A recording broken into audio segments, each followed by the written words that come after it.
नमस्कार। आकाशवाणी चंडीगढ़ से प्रादेशिक समाचारों के साथ मैं सुकीर्ति। अंतर्राष्ट्रीय महिला दिवस पर राष्ट्रपति द्रौपदी मुर्मू ने कहा कि महिलाएं उपलब्धियां हासिल कर रही हैं और सरकार ने महिलाओं के अधिकार, समानता और सशक्तिकरण के लिए ठोस प्रयास किए हैं। उन्होंने देशवासियों से हर कदम पर महिलाओं को सहयोग देने का संकल्प लेने और यह सुनिश्चित करने का आग्रह किया कि इस विकास यात्रा में कोई भी महिला पीछे न छूटे। उपराष्ट्रपति जगदीप धनखड़ ने एक सोशल मीडिया पोस्ट में कहा कि महिलाएं समाज की रीढ़ हैं, जो अपने समर्पण और नेतृत्व से बदलाव लाती हैं। उपराष्ट्रपति ने सभी से महिलाओं के लिए समावेशी, न्यायसंगत और प्रगतिशील भविष्य बनाने के उद्देश्य से मिलकर काम करने का आग्रह किया।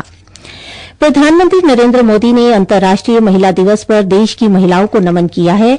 एक सोशल मीडिया पोस्ट में श्री मोदी ने कहा कि सरकार ने हमेशा विभिन्न योजनाओं और कार्यक्रमों के माध्यम से महिलाओं को सशक्त बनाने का काम किया है। उन्होंने कहा कि आज उनके सोशल मीडिया पोस्ट का संचालन महिलाएं करेंगी, जो विविध क्षेत्रों में विशिष्ट उपलब्धियां हासिल कर रही हैं। प्रधानमंत्री ने इस बारे में पहले ही उल्लेख किया था। इस बार महिला दिवस पर मैं अपने सोशल मीडिया अकाउंट जैसे एक्स, इंस्टाग्राम, उनको देश की कुछ इंस्पायरिंग वुमेन को एक दिन के लिए सौंपने जा रहा। ऐसी वुमेन जिन्होंने अलग अलग क्षेत्रों में उपलब्धियां हासिल की हैं, इनोवेशन किया है, अलग अलग क्षेत्रों में अपनी एक अलग पहचान बनाई है। 8 मार्च को वो अपने कार्य और अनुभवों देशवासियों के साथ साझा करेंगी। अंतर्राष्ट्रीय महिला दिवस के उपलक्ष्य में नारी शक्ति से विकसित भारत पर एक दिन का सम्मेलन आज नई दिल्ली में शुरू हुआ। राष्ट्रपति द्रौपदी मुर्मू इस राष्ट्रीय सम्मेलन की अध्यक्षता कर रही हैं। सम्मेलन के बाद उच्च स्तरीय परिचर्चा होगी और 3 तकनीकी सत्रों का आयोजन होगा। महिला और बाल विकास मंत्री अन्नपूर्णा देवी भी इस सम्मेलन में भाग ले रही हैं। भारतीय जनता पार्टी की पंचकुला में बीजेपी के प्रदेश अध्यक्ष पंडित मोहन लाल बड़ौली की अध्यक्षता में एक अहम संगठनात्मक बैठक हुई।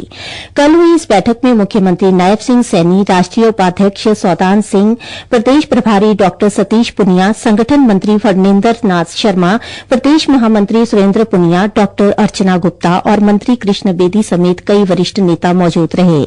बैठक में 2 मार्च को प्रदेश भर में हुए निकाय चुनाव की समीक्षा की गई और पानीपत नगर निगम के 9 मार्च को होने वाले चुनाव की रणनीति बनाई गई।